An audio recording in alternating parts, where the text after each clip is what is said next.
Welcome to this pre-recorded webinar on scaffolds. Today we're going to be looking at scaffolds in the 1926 or construction industry standards. Scaffolds are widely used throughout the construction industry. Now this is per the Bureau of Labor Statistics or BLS. They say an estimated 2.3 million construction workers or 65% of the construction industry work on scaffolds. Now, according to OSHA, around 4,500 injuries and 60 fatalities occur annually to construction employees working on scaffolds. These are the statistics for the United States alone. Now, scaffolding is an efficient and, if set up and used properly, safe way to perform work.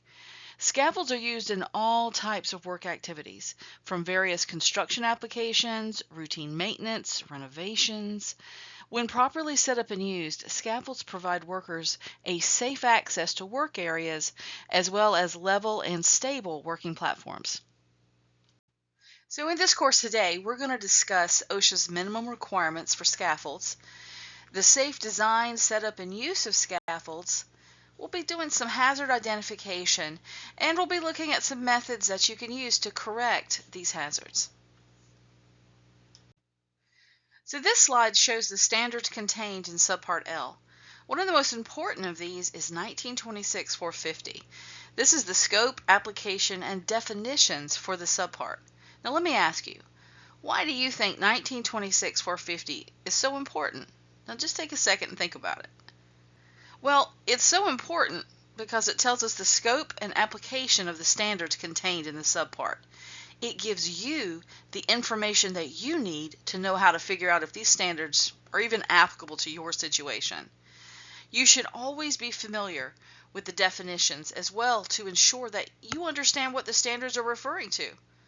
Often, a term can have a common, non-industry meaning and could lead to confusion if you don't understand the difference. Now here, this shows the appendices listed in Subpart L. These are non-mandatory guides, but you can use these to assist in complying with the requirements of Subpart L. So let's look at the scope and application. Subpart L applies to all scaffolds used in workplaces covered by this part of the construction standard.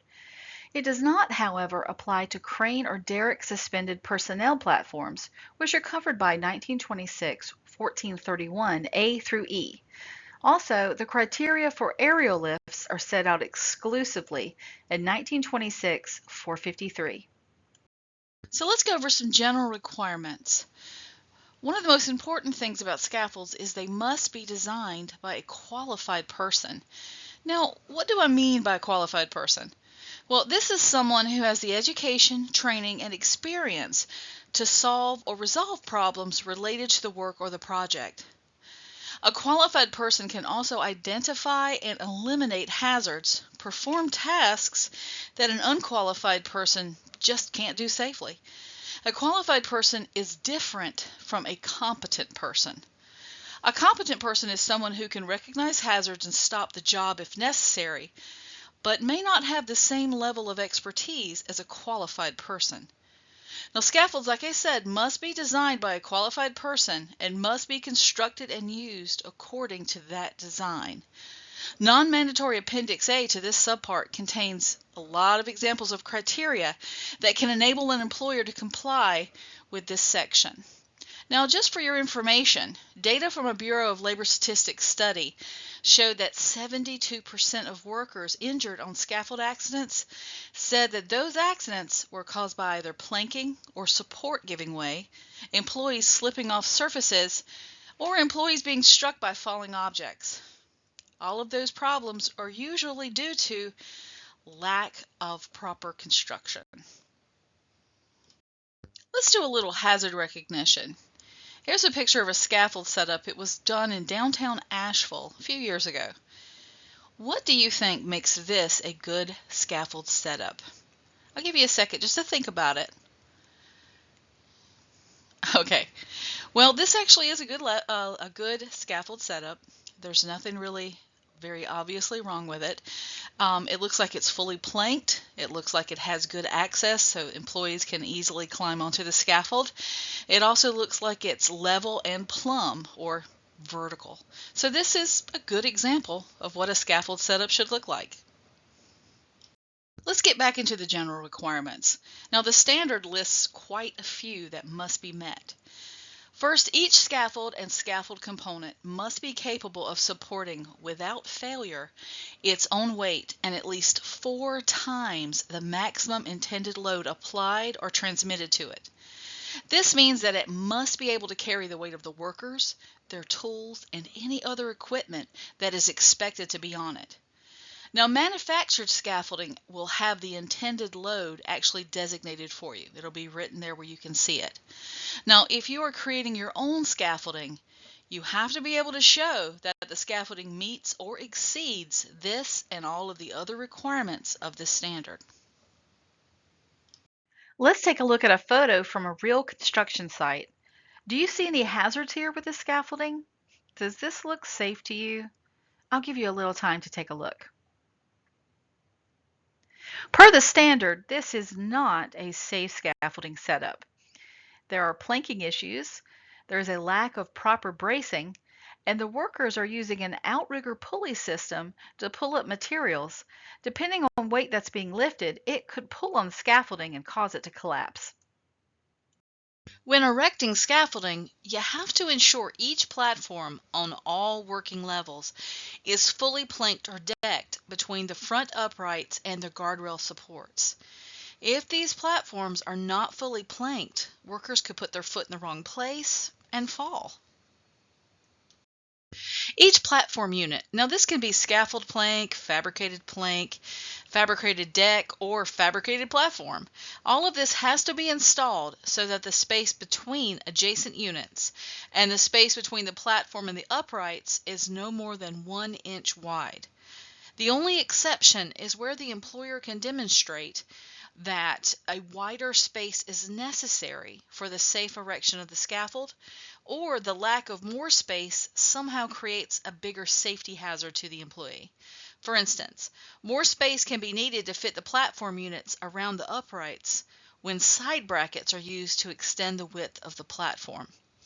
Now, where the employer can show that more space is needed, the platform must be planked or decked as fully as possible.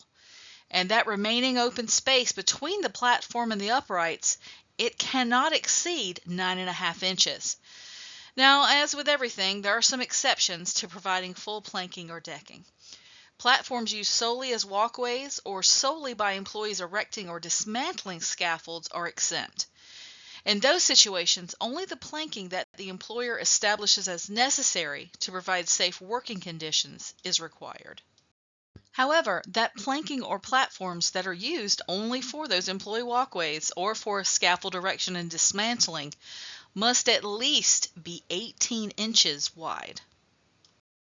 However, for ladder jack scaffolds, top plate bracket scaffolds, roof bracket scaffolds, and pump jack scaffolds, these platforms or planking must be at least 12 inches wide. Now, if a bosun's chair is used, there is no minimum width requirement. So let's take a look at this scaffolding system here. Do you see any issues here? Or does this look well constructed? Well, to me, no. This is not a well-constructed scaffolding system. At a minimum, there's no guardrail system in place, and there is support for these platforms is seriously lacking. For scaffolding platforms, the front edge or the working face cannot be more than 14 inches from the work being performed. The exceptions are when guardrail systems are erected all along the front edge, or a personal fall arrest system or PFAS system is being used appropriately to keep employees safe from fall hazards. Scaffold platforms are often held in place by cleats, hooks, or other equivalent means. But if these are not used, the platform must extend over its center line of its support by at least 6 inches. Now, if the platform is 10 feet or less in length, it cannot extend over its support more than 12 inches unless it's designed to be that way, and it's installed so that the platform will not cantilever or tip when employees or materials are placed on it. Now, if the platform is greater than 10 feet in length. It cannot extend over its support more than 18 inches, again, unless it was designed to be that way. It has to be designed and installed so that the platform will not cantilever and can support the intended weight of employees and materials without destabilizing. On scaffolds where platforms are overlapped to create a long platform, the overlap has to occur only over the supports, and it can't be less than 12 inches unless those platforms are nailed together or otherwise restrained to prevent movement. At all points of a scaffold where the platform changes direction, any platform that rests on a bearer at any angle other than a right angle, it must be laid first, such as an area turning a corner. Now, platforms that rest at right angles over the same bearer are to be laid second on top of the first platform, and this is so it increases the stability of the platform. Lots of manufacturers make scaffolds, and it can be tempting to mix and match what you have to make something work, but it's not allowed per the standard unless these pieces can be intermixed and used without forcing them to fit, and the structural integrity of the scaffolding is maintained. You cannot modify pieces from different manufacturers to make them fit unless you have a competent person who can determine that the resulting scaffold is structurally sound. Now let's look at this picture here. It looks like a big old mess, right? Obviously, these pieces are from different manufacturers. I don't know about you, but looking at this setup does not fill me with confidence that it meets the original structural integrity required for the scaffolding. Let's look at criteria for supported scaffolds. A supported scaffold is a type of scaffold that consists of one or more platforms supported by rigid load-bearing members. Now, these members can include poles, legs, frames, outriggers, brackets, posts, or any other similar structures. Now, the members must be plumb, and if its height to base width ratio is greater than 4:1, it must be restrained by either guying, tying, bracing, or some equivalent to prevent swaying and displacement. Those guys, ties, and braces, if needed, must be installed per manufacturer's instructions or at the closest horizontal member to the 4:1 height. Now, this placement has to be repeated vertically at the locations of horizontal members every 20 feet or less for any scaffolds 3 feet wide or less. Now, if you have scaffolds greater than 3 feet wide, those guys, ties, and braces must be installed every 26 feet or less. The very top guy, tie, or brace of a completed scaffold must be placed no further than the 4:1 height from the top. These top guys, ties, and braces must be installed at each end of the scaffold and at horizontal intervals no more than 30 feet from one end towards the other. The poles, legs, posts, frames, and uprights of supported scaffolds have to bear on or be supported by base plates and mud sills or some other adequate firm foundation. These are required to keep the scaffolds firmly supported and keep them from sinking into the ground and destabilizing. Here you see a close-up of a base plate on a board. The board is being used as a mud sill.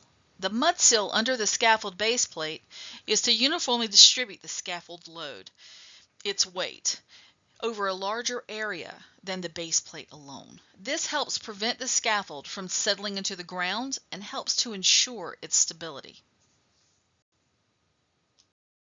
When using supported scaffolds or platform units, you must make sure that they are on a firm support. Never use unstable objects as a support. If a scaffold is not well supported, it is not stable. It can sway, tilt, collapse, or fall, endangering the workers that are on it or near it. Let's look at this photo. Does this scaffold appear well supported? What do you guys think? No, no, it's not. Notice that the scaffold is standing in gravel. Gravel is a very poor support. So here is another scaffold setup. What do you think? Is this a stable work platform? No, unfortunately. This setup here is not a substitute for a proper platform. It does not appear to be well constructed or supported. So what do you think is wrong with this setup? From what we can see here, it looks like there is bad or improper bracing poor access, and it doesn't look like there's any fall protection at all. Now, this doesn't mean you can't make your own scaffolding. It just means that it must be made to certain requirements, not the least of which is to be designed by a qualified person. This is something that cannot be said enough. Unstable objects cannot be used as working platforms. This is true on scaffolding and any other work area. Now, in this photo, we have an employee stepping up on boxes to complete a work task. He needs to get the job done quickly, right? Is this situation okay? No.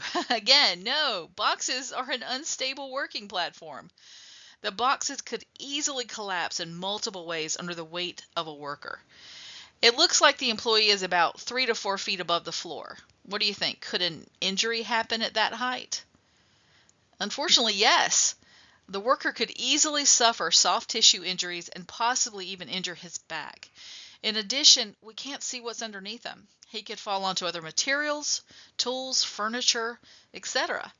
Falling onto anything like that could greatly increase the severity of an injury. So you can imagine if someone's falling from a scaffold on a construction site, what kind of materials and equipment could be underneath them. Now, front-end loaders and other similar pieces of equipment, they cannot be used to support scaffold platforms unless those scaffold platforms have been specifically designed by the manufacturer to be used in that way. Now, what about forklifts?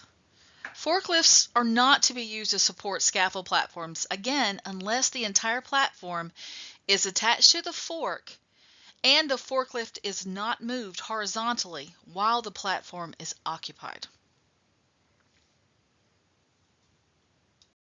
So let's look at suspension scaffolds. What do you think of when you think of one of these? I always think of window washers. You see these in the movies a lot.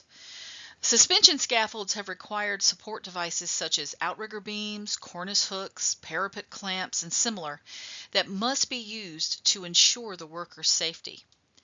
Now, these support devices must rest on surfaces capable of supporting at least 4 times the load imposed on them. Now, that's by the scaffold operating at the rated load of the hoist, or at least 1.5 times the load imposed on them by the scaffold at the stall capacity of the hoist, whichever is greater. Here you can see a 2-point or swing stage suspended scaffold. This photo was taken at an active construction site in Charlotte. These are the most common type of suspended scaffold. It is hung by ropes or cables connected to stirrups at each end of the platform. You see a lot of these in high-rise construction. The safe use of suspended scaffolds start with secure anchorage. The weight of the scaffold and its occupants must be supported by both the structure and each of the scaffold components that make up the anchorage system. Only those items specifically designed as counterweights can be used to counterweight the scaffold systems. Construction materials such as, but not limited to, masonry units and rolls of roofing felt cannot be used as counterweights. Now, counterweights must be secured by mechanical means to the outrigger beams to prevent any accidental displacement. The counterweights must stay in place on the outrigger beam until the scaffold is disassembled. Tiebacks for suspended scaffolds must be secured to a structurally sound anchorage on the building or structure. Vents, electrical conduit, or standpipes cannot be used. They are not structurally sound enough. Now, tiebacks must be installed perpendicular to the face of the building or structure. However, where the employer can demonstrate that it's just not possible to place an outrigger beam perpendicular because of obstructions that cannot be moved, the outrigger beam may be placed at some other angle provided opposing angle tiebacks are used. Now, in this slide, you can see the recognized forms of safe access used with scaffold platforms. When the scaffold platform is more than 2 feet above or below how employees will access it, one of these access means listed here needs to be used. For example, hook-on ladders. Stairways and stair towers used for scaffolding access have to be safe, and they have minimum requirements just like any other stairs. Let's take a quick look at those. Now, stair towers, they're often called scaffold stairways or towers, have to be positioned so that the bottom step is not more than 24 inches above the scaffold supporting level. Now, like any other stairways, scaffolding stairways have to have a stair rail, which consists of both a top rail and a mid rail on each side of the stairway. Now, the top rail of each stair rail system must also be capable of serving as a handrail unless a separate handrail is provided. A landing platform must also be present, at least 18 inches wide by at least 18 inches long at every level. In addition, the stairway must be at least 18 inches wide to allow for sufficient walking surfaces. Also, the treads and landings must have slip-resistant surfaces. There are some scaffolds which are designed and specifically constructed with built-in ladder access. The manufacturer will be explicit if the scaffold has this. For these integral ladders, the rung lengths must be at least 8 inches and be uniformly spaced within each frame section. Cross braces are never to be used as a means of access or egress. I know it's tempting, but it's just not safe. Cross bracing secures the vertical members of a scaffold together laterally. It stabilizes the scaffold. It keeps that scaffold plumb and rigid. By climbing on the cross bracing, you could cause the vertical members to shift, destabilizing the scaffold. Before each work shift, or if something occurs which could affect a scaffold's structural integrity, scaffolds must be inspected for visible defects by a competent person. Using a damaged or defective scaffold is extremely dangerous. Check to ensure that the scaffold and its components are suitable for the job, and that they'll not be overloaded by the weight of workers, tools, and machinery that's going to be required to be on it. A scaffold cannot be used beyond its rated load capacity. If any part of a scaffold is found to be damaged or weakened, it must be repaired before it can be used, or it must be removed from service. So let's talk about scaffold use. Scaffolds must be erected, moved, dismantled, or altered only under the supervision and direction of a competent person. This person needs to be qualified in scaffold use and construction. Now, these scaffold activities can only be done by experienced and trained employees selected for such work by the competent person. Now, workers are prohibited from working on scaffolds if those scaffolds are covered with snow, ice, or any other slippery material, except as necessary for the removal of such hazards. When swinging loads are being hoisted onto or near scaffolds, where those loads could potentially contact the scaffold, workers must use tag lines or some other equivalent means to control those loads. Now, suspension ropes, those must be protected from heat-producing processes, acids, or any other corrosive substances that are used on a scaffold. Typically, this means that the ropes are shielded. They've been treated in some way to be resistant against corrosive substances, or the ropes themselves are of a material that will not be damaged by whatever the corrosive substance is that's being used. Now, workers are not allowed to work on scaffolds during storms or high winds unless a competent person has determined that it is safe to do so. This means that that scaffold has been found to be structurally sound and able to withstand the weather conditions, and the employees are protected by a personal fall arrest system or by wind screens. Keep in mind, wind screens cannot be used unless the scaffold itself is secured against the anticipated wind forces that could be imposed. And debris. You can't allow debris to accumulate on scaffold platforms. It is a big slip, trip, and fall hazard, as well as being a potential falling object hazard to workers below. Good housekeeping principles apply everywhere. Working on scaffolding near power lines is dangerous, so certain precautions must be taken. If you've got workers erecting, moving, or working from metal or conductive scaffolds Near overhead power lines, proper clearances must always be maintained. Now, if those power lines are insulated and less than 300 volts, a minimum of 3 feet must be maintained. Now, if that voltage is between 300 volts to 50 kilovolts, a minimum of 10 feet is now required. If the voltage is more than 50 kilovolts, the distance required is 10 feet plus 0.4 inches for each kilovolt over 50. Now, if you're working near uninsulated lines less than 50 kilovolts, you must make sure that the clearance between the scaffold and the power line is a minimum of 10 feet. If it's more than 50 kilovolts, the scaffold must be 10 feet plus 0.4 inches for each 1 kilovolt over 50 kilovolt. For scaffolds, fall protection is required for each employee working on them who is exposed to a 10-foot or higher fall, or if a fall would land them in a hazard, for example, falling onto upright rebar. That's an impalement hazard. You see listed here some of the standards that give you the general requirements for fall protection on scaffolds. Now with guardrails, you can see that the requirements are very similar to requirements in other standards. Top rails must be between 38 inches to 45 inches high, and mid rails must be at the midpoint between the top rail and the platform surface.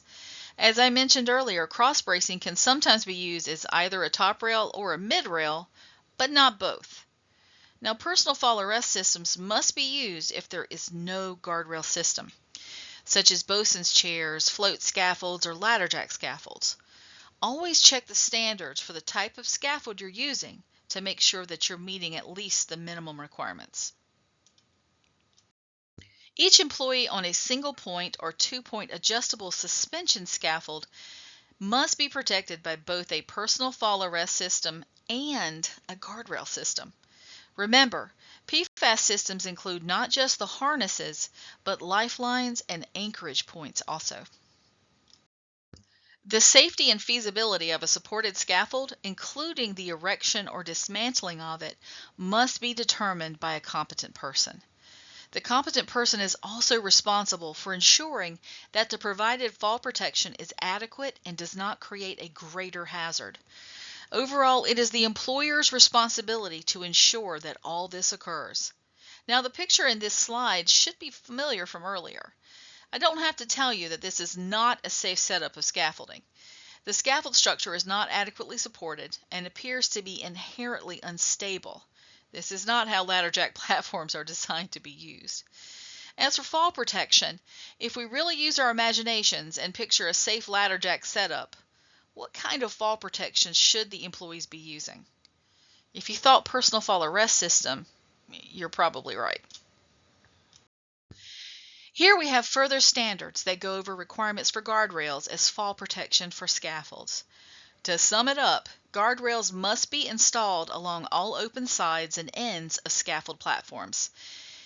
If the edges are unprotected, employees can fall. Also, steel or plastic banding cannot be used as a top rail or a mid rail for scaffolds. Make sure you use appropriate materials to ensure that the guardrail system is fit for purpose. Remember, each top rail of a guardrail system must be capable of withstanding without failure a downward or horizontal force of at least 100 pounds for guardrail systems installed on a single point or 2-point adjustable suspension scaffold. And it must be capable of withstanding at least 200 pounds of force for guardrail systems installed on any other scaffolds. Now, if you'll check out Appendix A and Subpart L, it lists scaffold specifications. Now, while the appendix is non-mandatory, any guardrail systems that you set up that comply with Appendix A will be compliant with the requirements of the standard. Now, as mentioned previously, you can use cross bracing as either a top rail or a mid rail. However, for it to be acceptable, it must meet the necessary dimensions. Now, for it to be used as a mid rail, the crossing point of the two braces must be between 20 and 30 inches above the work platform. If you're going to use it as a top rail, the crossing point must be between 38 and 48 inches above the work platform. In addition, the endpoints at each upright cannot be more than 48 inches high. Employees working on scaffolds are also required to wear hard hats or other protective helmets. Even if there are no apparent falling object hazards, hard hats are still required due to other possible head injuries which can occur. Workers are susceptible to impact-type head injuries while handling scaffold materials at head level, bending and leaning between scaffolding members, and from slips and falls.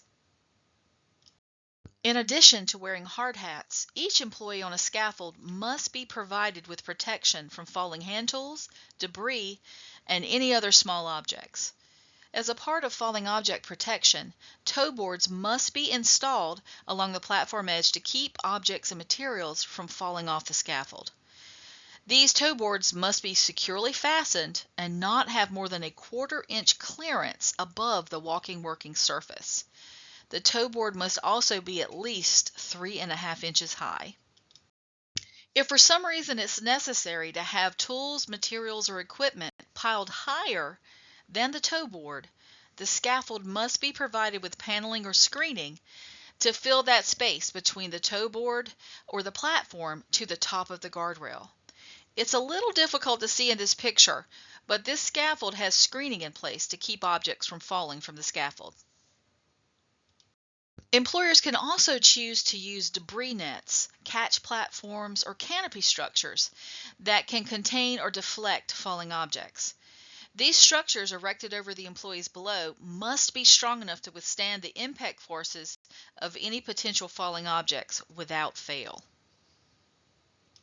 If other falling object protection like debris nets or toe boards either are not being used or they're insufficient, then the area below the scaffold where objects can fall must be barricaded off.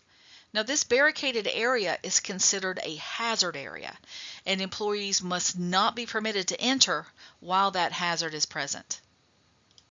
Now, let's take a look at some specific types of scaffolds. First up, we're going to look at tube and coupler scaffolds.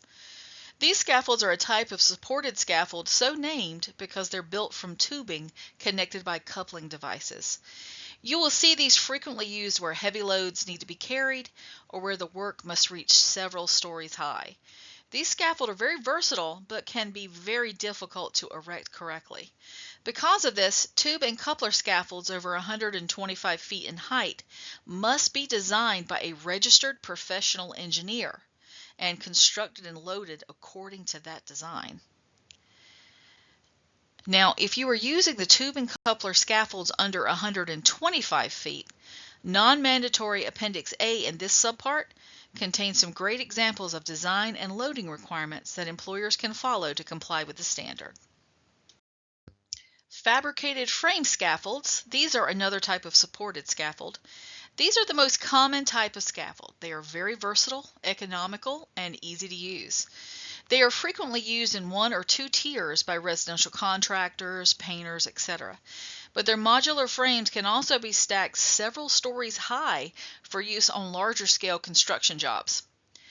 Now, just as with tube and coupler scaffolds, fabricated frame scaffolds that are over 125 feet in height above their base plates must be designed by a registered professional engineer and constructed and loaded per that design. All right, let's look at pump jack scaffolds. These are also a type of supported scaffold. This type of scaffold consists of a platform supported by movable brackets on vertical poles. Pump jack scaffolds are so named because the brackets are designed to be raised and lowered similar to an automobile jack. You see these in a lot of residential construction sites because they are easily adjusted to variable heights and are relatively inexpensive. Now, pump jack brackets, braces, and accessories must be fabricated from metal plates and angles, and at each pump jack bracket there must be 2 positive gripping mechanisms to prevent any failure or slippage. Rigid triangular bracing or the equivalent must be at the bottom, top, and any other necessary points, and the scaffold poles must bear on a firm foundation. Now, workbenches, these cannot be used as scaffold platforms on pump jack scaffolds. Workbenches are designed to provide a stable work surface, not act as a support or work platform for workers to stand on. Let's take a closer look at this photo in the next slide. So let's take a look at this pump jack scaffold setup. What do you think? Do you see safe access to this scaffold for the employees? No. It looks like the only access is from either the roof or the window, neither of which are exactly safe. What about fall protection violations? In case someone says that there's no guardrails, you're right, there's no guardrails, but guardrails, you can't really use those on pump jack scaffolds. They could be using PFAS systems, right? But we don't have any people in this picture, so we can't tell for sure. But this is a real construction site. So would you be surprised to know that the workers here were not using PFAS when working on this pump jack scaffold? Probably not, right? All right, what about falling object protection? If you look in the close-up, you can see there's no toe board, there's no nets. And if you look to the picture to the left, you can see there's a setup here where it looks like people are actively working underneath the pump jack scaffold platform. So I would say there was no falling object protection. So here's another photo for you to look at. What about here? Do you see any pump jack scaffold violations here?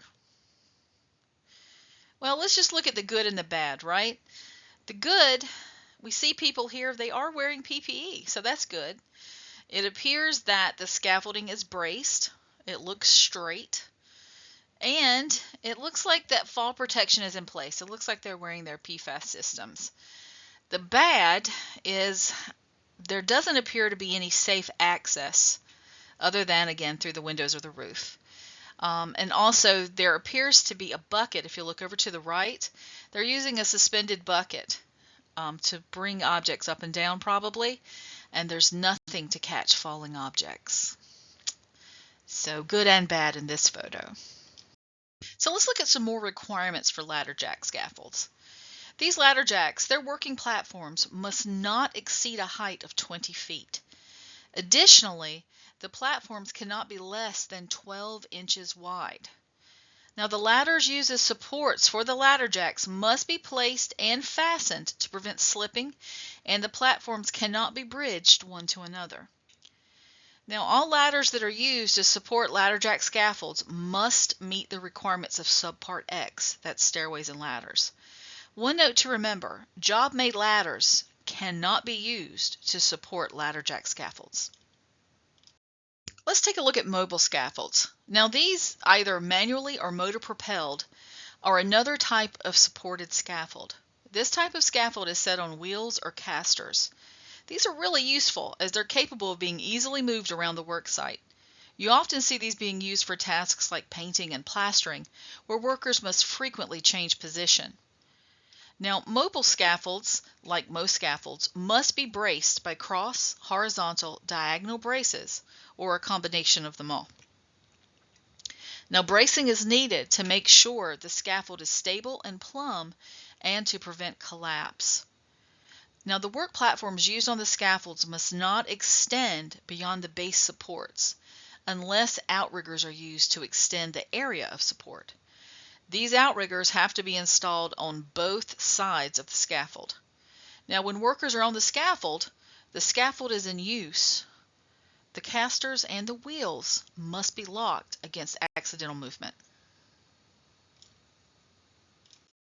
Riding on a mobile scaffold can be dangerous and should only be done if it can be done safely.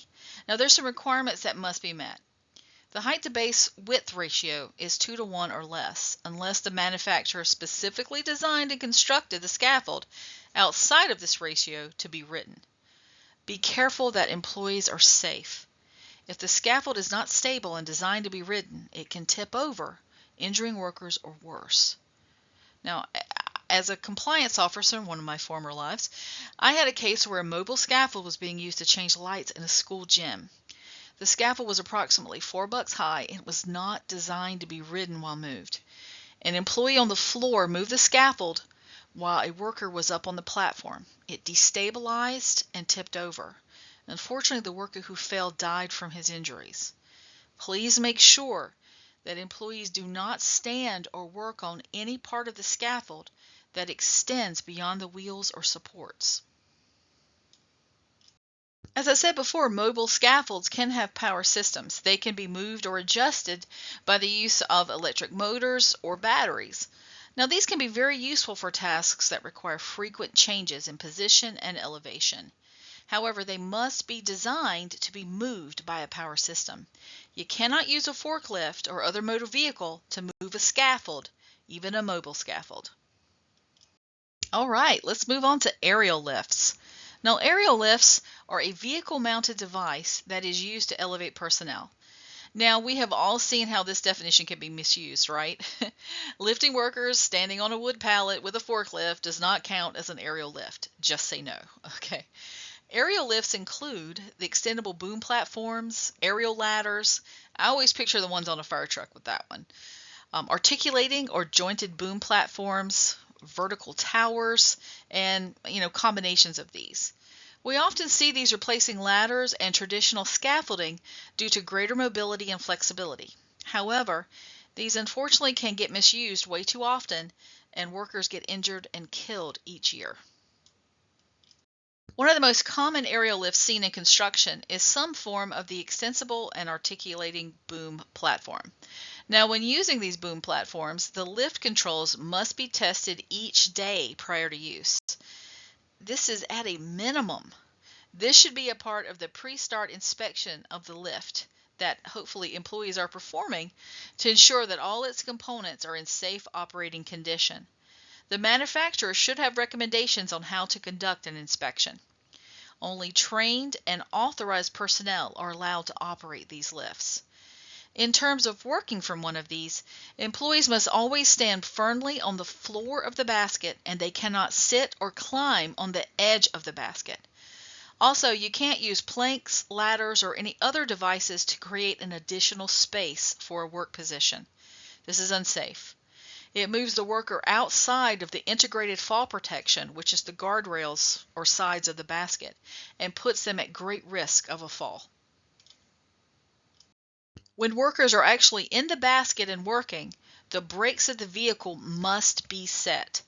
In addition, the vehicle is not to be moved while the boom is in an elevated position with workers in the basket, unless the equipment is specifically designed to be used that way. Articulating boom and extensible boom platforms are primarily designed as personnel carriers. As a result, they must have both platform or upper controls and lower controls. The lower level controls cannot be operated unless the employee in the basket has given specifically the okay. Of course, emergency situations are exempt from that requirement. When working in these boom platforms or aerial lifts, a body belt must be used and a lanyard attached to the basket or boom. Now, the body belt is only for use as a tethering or restraint system to help keep that worker from falling from the basket or boom, whose sides are the actual fall protection. Remember, body belts are not acceptable as a part of a personal fall arrest system or PFAS. Let's take a second and talk about scissor lifts. As some of you may know, scissor lifts now fall under the scaffolding standards. However, they are not aerial lifts. Scissor lifts fall under mobile scaffolds, and they must comply with those standards. So while scissor lifts are scaffolds, they're just not aerial lifts. Now let's take a look at training requirements. Remember, effective training is a cornerstone for any safety program. Now, any employees who perform work on a scaffold must be trained by a person qualified in scaffolds. This is to include safe use and hazard recognition, as well as how to control and minimize these hazards. Now, this training must include, at a minimum, for these employees working on scaffolds, the nature of any electrical hazards, fall hazards, and falling object hazards that are in the work area, the correct procedures for dealing with electrical hazards, and for erecting, maintaining, and disassembling the fall protection systems and falling object protection systems being used. It needs to include the proper use of the scaffold and the proper handling of materials on the scaffold. It also needs to include the maximum intended load and the load carrying capacities of the scaffolds that are going to be used. And it needs to include any other pertinent requirements of this subpart. The employees who are involved in the actual erection, disassembling, moving, operating, repairing, maintaining, or inspecting scaffolds, they too must be trained by a competent person, competent in scaffolds.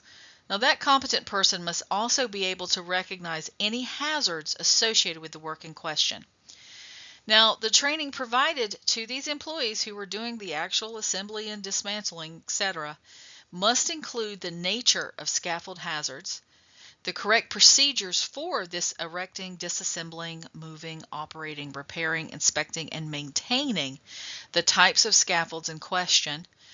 It must include the design criteria, the maximum intended load carrying capacity, and the intended use of the scaffold, as well as any other pertinent requirements listed in the subpart. When an employer has reason to believe that an employee lacks the skill or understanding needed for safe working involving the erection, use, or dismantling of scaffolds, the employer must ensure that these employees are retrained. They need to be retrained to the requisite proficiency. Now, retraining is required in at least the following situations: where changes in the worksite present a hazard about which an employee has not been previously trained, or where changes in the types of scaffolds, fall protection, falling object protection, or other equipment present a hazard about which an employee has just not been previously trained in, or where an affected employee's work has been viewed with deficiencies. An employer has seen that they don't know something that they should be doing. This could indicate that the employee needs to be retrained to the requisite proficiency. And we've come to the end of this training on scaffolding. So today we discussed the OSHA minimum requirements for multiple scaffold types, the safe design, setup, and use of those scaffolds. We did a little hazard identification, as well as we talked about some potential abatement methods. Thank you for attending our pre-recorded webinar. If you have any questions, you can call us at 1-800-NC-LABOR or check out our website at labor.nc.gov, where there's loads of free information. Have a great day.